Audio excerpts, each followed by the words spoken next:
Doctor BR Ambedkar Konaseema జిల్లా కాట్రేనికొండ మండలం చేయేరు వడ్డివారిపేటలో doctor BR Ambedkar 134వ జయంతి వేడుకలు ఘనంగా జరిగాయి.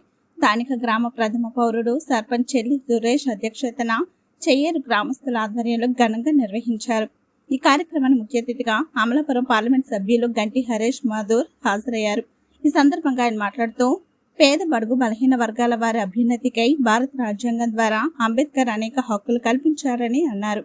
కుల మతాలకు అతీతంగా స్వేచ్ఛ, సమానత్వం, సౌభ్రతత్వం అనేవి రాజ్యాంగం ద్వారా అన్ని వర్గాలకు ఆయన కల్పించారన్నారు. అణగారిన వర్గాల వారి కోసం జీవితాన్ని త్యాగం చేసిన మహోన్నతుడు అంబేద్కర్ అని ఆయన ఆశయాలను ప్రతి ఒక్కరూ ముందుకు తీసుకువెళ్లాలని కోరారు. ఈ కార్యక్రమంలో 13 గ్రామాల ప్రజలు అధిక సంఖ్యలో పాల్గొన్నారు.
మరి మన సుబ్రహ్మణ్యేశ్వర వడ్డివారిపేట యూత్ ఒక క్షణం ఆగాలి. మీరు మీ కార్యక్రమాలు ఉన్నాయి, దయచేసి పెద్దల్ని బయట నుంచి వచ్చిన గెస్టులు మన ముఖ్య అతిథుల్ని పంపిన తర్వాత మన కార్యక్రమం కూర్చోబెట్టి వారికి మర్యాద ఒక డ్రింక్స్ చేయాలి. ఈ కార్యక్రమం ఆగుతుంది. పెద్దలు కూర్చోవాలి, దయచేసి అందరూ దయచేసి పెద్దలందరూ కూడా మీ చేతులు ఆశీర్వాదంగా కోరుతున్నాం. నమస్కారాలు తెలియజేసుకున్నాను. అలాగే అందరూ పెద్దలు కూడా మాట్లాడడం జరిగింది.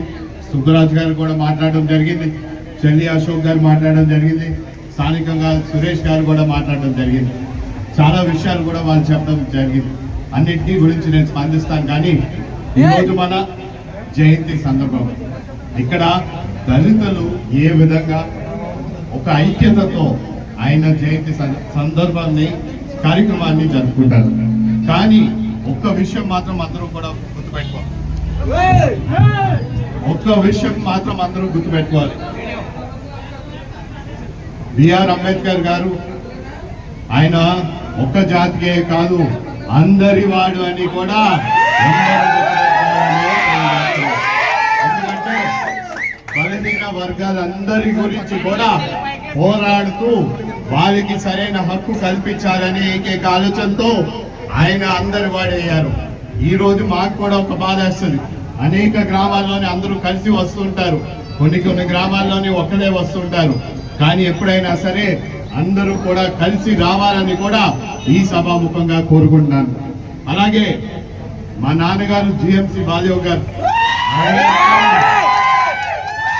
ఆయన కూడా ఒక గుర్తింపు ఈ స్థాయికి ఎదిగారంటే అంబేద్కర్ గారి ఆశయాల్ని ముందుకు తీసుకెళ్లారు కాబట్టే ఈ రోజు వరకు కూడా ఆయన్ని గుర్తు పెట్టుకుని మనసులో గుండెల్లో పెట్టుకున్నారు ప్రతి ఒక్కరు.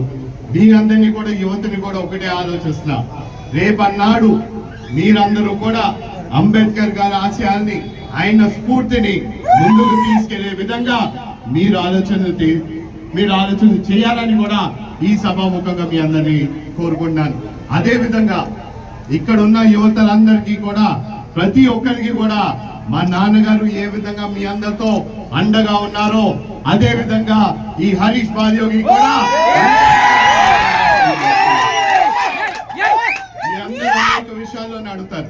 ఒకటే మీ అందరూ తెలియజేసుకుంటా, మీరు ఎప్పుడన్నా సరే ఒక బాధ్యత తీసుకుని ఒక బలంగా తయారు చేసుకునేది మీ విద్య. చదువుకోండి. మీరందరూ కూడా పై స్థానానికి వచ్చే మార్గదర్శిగా రూపొందించే బాధ్యత నాది, నాతో పాటు బుచ్చిబాగ్ స్థానిక ఎమ్మెల్యే గారు. మీరందరూ రేపన్నాడు ఈ ప్రాంతం నుంచి నేను ఎప్పుడు కోరుకునేది 10 మంది అంబేద్కర్ తయారవ్వాలి.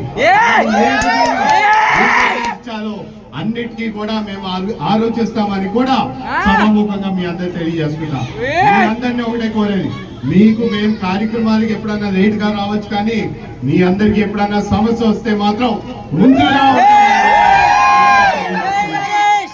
అలాగే ఇక్కడున్న స్థానికంగా చాలా సమస్యలు చెప్పారు, కానీ మొదటి సమస్య వాటర్. వాటర్ సమస్య మాత్రం చాలా ఇబ్బందిగా ఉంది. మేము మీ అందరికి ఒకే మాట తెలియజేసుకున్నా, మా నాన్నగారు ఏ విధంగా ఈ ప్రాంతాన్ని ఈ గ్రామాన్ని అభివృద్ధి చేశారో ఖచ్చితంగా అదే విధంగా నేను ముందుకు వస్తాను. ఆ వాటర్ ప్లాంట్ సమస్య నేను పరిష్కరిస్తానని కూడా తెలియజేస్తున్నాను. అదే కాకుండా ఇంకో 2-3 చోట్ల అంబేద్కర్ గారి విగ్రహానికి, బాబు జగజీవన్ విగ్రహానికి కొంచెం ఇబ్బందికరంగా ఉంది. అవి పాత పడిపోయి కొత్తగా వేయాలని చెప్పి మీరు తెలియజేశారు. ఖచ్చితంగా దానికి కొత్త ఎస్టిమేషన్ వేసి పట్టండి. ఖచ్చితంగా అది మా సొంత నిధులతోని పూర్తి చేస్తామని కూడా తెలియజేస్తున్నాం. మీ అందరినీ ఒకటే కోరేది, నేను మా నాన్నగారు కూడా అంబేద్కర్ గారి ఆశయాల్ని స్ఫూర్తిని ముందు తీసుకెళ్లే విధంగా పనిచేశారు. ఆయన కొడుకుగా నేను ముందుకు వచ్చా. ఖచ్చితంగా దానికే కట్టుబడి ఉంటానని కూడా మీకు ఎప్పటి నుంచి అనుకున్నారు. అనేక ఆలోచనలు ఉన్నాయని, ఆయన నెరవేని కళలు చాలా ఉన్నాయి. ఇక్కడ ఉన్న స్థానికంగా ఉన్న రైల్వే ప్రాజెక్ట్ అయినా, ఇక్కడ స్థానికంగా యువతకి ఉపాధి అయినా, ఇక్కడ ఉన్న గ్రామ అభివృద్ధి అయినా, ఈ బిఆర్ అంబేద్కర్ కోనసీమ జిల్లాని ఒక బంగారు కోనసీమ జిల్లాగా తయారు చేయాలి. ఖచ్చితంగా ఆయన కొడుకుగా ముందుకు వచ్చాను. ఇవన్నిటిని పూర్తి చేసి వెళ్తానని కూడా సభాముఖంగా తెలియజేసుకుంటూ మరొక్కసారి ఇక్కడ విచ్చేసిన ప్రతి ఒక్కరికి కూడా పేరు పేరున జై భీమ్. తెలుగు రాష్ట్రాల్లో సరికొత్త వరవడితో ప్రతి క్షణం ప్రజాపక్షం నిలిచేందుకు minute to minute live updates తో పాలిటిక్స్ టు ఎంటర్టైన్మెంట్, ఎప్పటికప్పుడు తాజా వార్తలు, సరికొత్త విశ్లేషణతో మీ ముందుకు వస్తోంది APNTS తెలుగు న్యూస్ ఛానల్.